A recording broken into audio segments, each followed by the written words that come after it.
Good morning, good afternoon, good evening to each and everyone, especially those on the other side of the world. There is no time and space between us, there is only this present moment when we are not. We are now on diary entry number 1282. The same poor people come to the gate a second time. I treat them with greater gentleness, and I do not let them see that I know they have been here before. I do this in order not to embarrass them. And then they speak to me freely about their troubles and needs. Although Sister Anne tells me that that is not the way to deal with beggars and slams the door in their faces. When she's not there, I treat them as my master would. Sometimes more is given when giving nothing than when giving much in a rude manner. Kapag ang parehong mahihirap na tao ay dumating sa talangkahan sa ikalawang pagkakataon, pinatrato ko sila ng may higit na kahinahunan at hindi ko ipinapaalam sa kanila na alam kong naparito na sila dati. Ginagawa ko ito para hindi sila mapahiya. At pagkatapos ay malaya silang nagkukwento sa akin tungkol sa kanilang mga problema at pangangailangan. Pagamat sinabi sa akin ni Sister Anne na hindi iyon ang paraan upang makitungo sa mga pilubi at ibinabagsak ang pintuan sa kanilang mga mukha. Kapag wala siya, tinatrato ko sila gaya ng gagawin ng aking guro. Minsan, mas marami ang ibinibigay kapag wala kang ibinibigay kaysa sa pagbibigay ng marami sa bastos na paraan.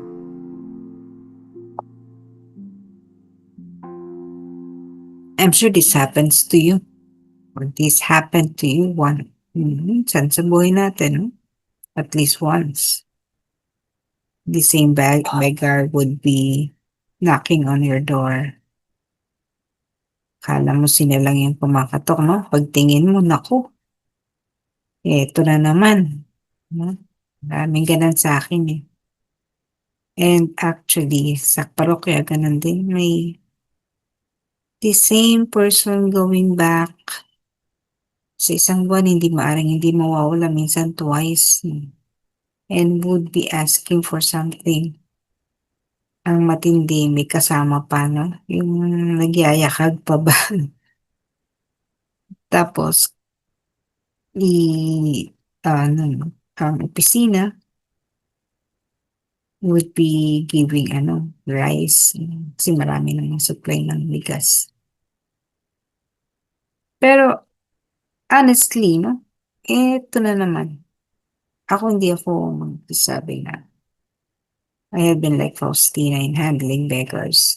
Maayos naman ako, hindi naman ako walang hiya. Hindi ako katulad ni Sister N na pagsasaran ka ng pinto, ilalaga pa kang pinto. Hindi naman ako ganon. But telling the person, oh, you've been here eh. Dati ikaw yun eh, natatandaan kita. Or kahit yung pangatlo, pang-apat na beses. No? Kasi may ganun talaga pumunta sa bahay na. Ikaw na naman. Ganun talaga yung nagiging reaction ko nung dumating. Ikaw na naman. Diba, dati humingi ka na ganito. Kasi alam ko na yung the same letter, the person will be presenting the same letter mo. Alam mo na ginamit lang. Parang gano'n ano. But anyway, I have no proof that the person, although they seem to be making up, no, yung parang making story lang, no. Alam mo naman pag gano'n.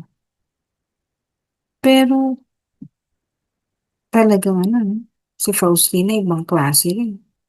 Talagang tatanggapin niya. Bakit ba sa atin 'no, ang hirap nung gano'n, bakit ba tayo nahihirapan? Again, hindi man tayo katulad ni Sister N na nagpapalagapak ng pinto, pero yung medyo bias tayo when it comes to persons asking the same thing all over again at alam mo namang hindi totoo na. Kasi nakakainis, ang pinapairal kasi natin, again natin kasi kasama ako diyan, pinapairal kasi natin yung para bang may feeling ka na hindi naman totoo at niloloko ka lang, eto na naman, hihingi na naman or ang lakas-lakas naman nanghihingi, hindi magtrabaho. Meron tayong mga gano'ng dahilan. Pero ako nagsusumikap naman ako na intindihin talaga yung namamalimos. Halimbawa dun sa tatawid ka ng stoplight papuntang Divine Mercy, may term ako diyan, eh, dun sa mga badyaw nandun 'no, may dala-dala pang mga bata para mas maawa ka. Ang sabi ko nga sa mga gano'n, "Uy, eto na naman yung ano, toll collector." Kasi parang toll gate, dadaan ka, tatawid ka, tapos yung bata naman hihingi 'no, toll collector para dumaan sa toll gate. Eh, madalas kang tatawid dun, nandun sila. Pero minsan nawawala din, gaya nitong mga nakaraan parang ang tagal ko naalis rin hindi nakikita.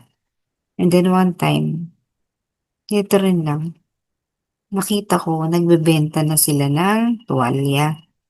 I think that's better kaysa dun sa hingi ka lang ng hingi, yung nagbebenta sila ng mga bagay. So, ang linyahan naman ganito 'no, pangkain lang po, pambili lang ng bigas.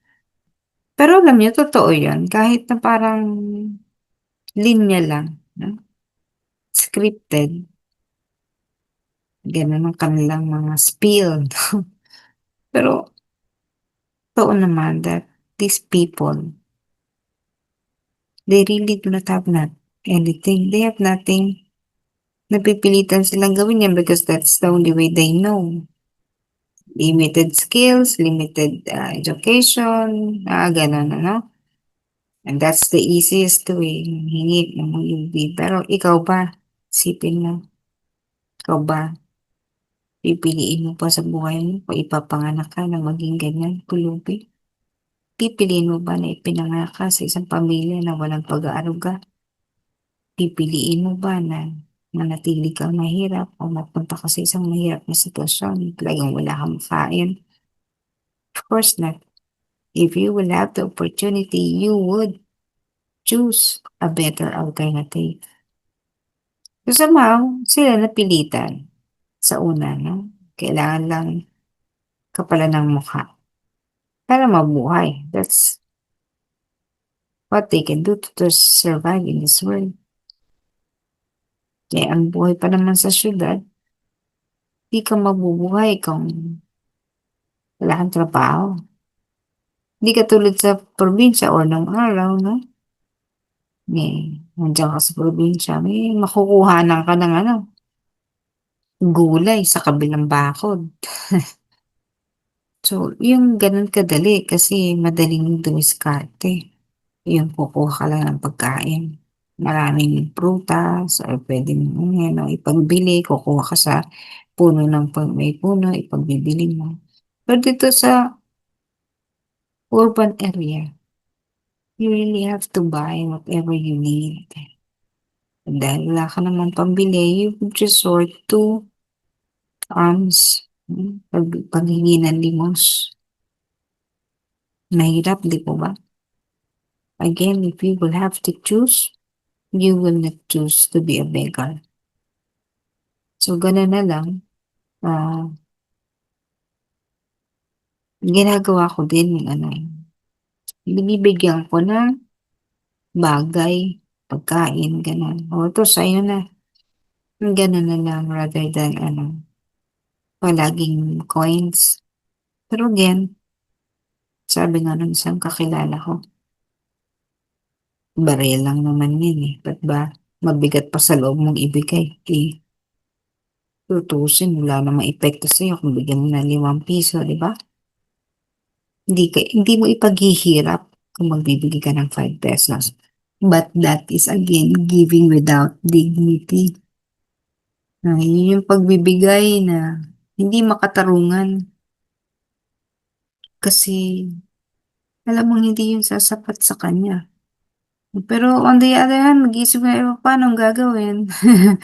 Ah, hindi mo naman kayang iuwi yan sa bahay, pakainin.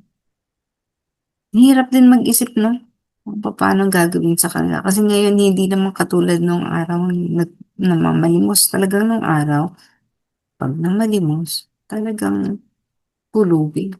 Pero ngayon may kasamang abuso kasi, kaya nahihirapan tayo. Pero alam niyo when we detach from our thought, yung sa iniisip natin kung ano sila yung, "Eto na naman 'to, paulit-ulit, ang laki ng katawan, lakas-lakas yung trabaho." If we would be able to detach from that thinking, from that thought, you will always be generous because again, it is always better to give than to be the receiver. Hindi mo kasi nanaisin na maging pulubi ka, napakahirap nun. Kahit pa sabihin mong makapal na ang mukha mo at balewala na sa biglang ka hindi 'no, pero hindi mo pa rin siyempre pipiliin na maging pulubi 'no. Kaya, ah, 'pag ako minsan dinadaan ako ng ganyang negative thought, bumabawi ako in some other way. So eto na naman, kulay madamat na naman ako para naman konti hindi pa naibigay dun sa humihingi. Gano'n. At least gano'n ang level ko although in the past talagang nakakainis din na paulit-ulit at talagang tinatanggihan ko, ayun nakahingi ka na nung isang araw, nung isang beses, natatandaan kita, ganyan din ang binigay mo. So instead of doing that, na ano naman ano, meron naman changes naman sa akin na hindi mo na lang iisipin nanghingi, hindi naman iisipin ko na lang hindi naman padadala ni Jesus 'yan kung hindi talaga. So nagbibigay na, hindi na ako na ano 'no, yung hindi na ba nagdadalawang isip kasi anyway ang liit-liit lang naman ng barya. Hindi naman 'yan ipaghihirap natin and kahit sabihin pa nila na tina-tolerate mo yung mga 'yan, kahit sabihin pa nilang gano'n 'no, wala hindi ko na lang din naiisip yun kasi nga ano ba magbibigay ba, hindi 'no. Isipin na lang na hindi mo gusto na ikaw ang manghingi, gano'n 'no. Talagang standard si Faustina when it comes to giving. Sana hindi lang yung kasi nakakahiya din sa sarili ko isipin ko 'no, 'pag mesa ko na, ayan, nangunguna ako sa pagtulong 'no, and I will engage more people para mas marami kasi kung ako lang, konti lang ang kaya kong ibigay, 'di ba? So, I would engage many people to help also. Nakakahiya minsan isipin mo na nakita nila tumutulong ako sa gano'n pero yung mga ganitong pagkakataon yung nagdadamot, nakakakonsensya na rin.